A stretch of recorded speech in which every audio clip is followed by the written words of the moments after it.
Hello guys! For today's video, tuturuan ko naman kayo kumuha ng may SSS card gamit ang RCBC Discard Tech.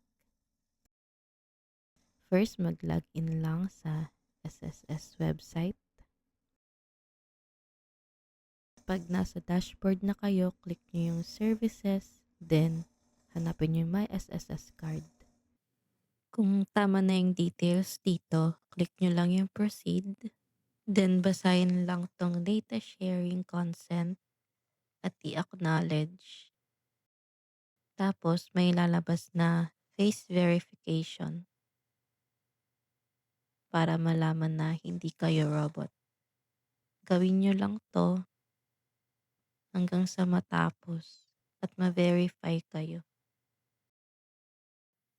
Then may lalabas na ganyan, i-click nyo yung Rizal Commercial Banking Corp or RCBC.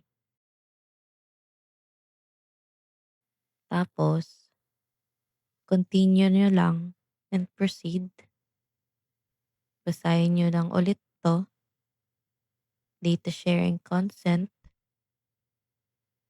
and i-acknowledge.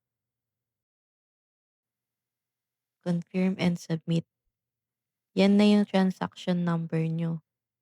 Then puwede na tayo mag-proceed if wala pa kayong RCBC Discard Tech. I-download nyo muna siya sa Play Store or App Store. Then mag-register na kayo. Puwede nyo sundan lang 'tong tutorial ko kung hindi kayo sure kung anong ilalagay nyo.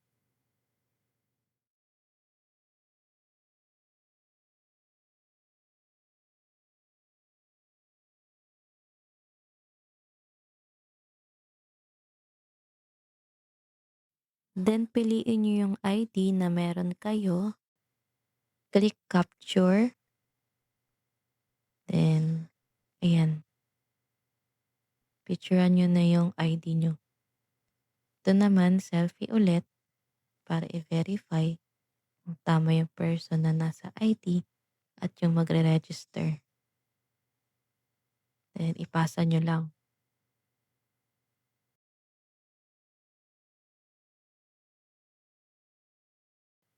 Yan, tapos ilagay nyo na yung information nyo or i-verify nyo yung information nyo. Tapos i-paste nyo na dito yung transaction number. Then ilagay yung SSS number nyo. Then fill upan or i-check nyo lang ulit yung details dito. Lagay nyo yung home address. Then if you're politically exposed person, then employment details, then additional details nyo. Then magte-text or email sila sa inyo ng instructions kung ready na ang card for pickup or delivery sa loob ng 15 to 20 working days. Yun lang guys, napakadali lang, 'di ba?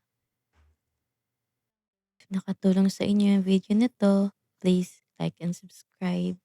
Thank you.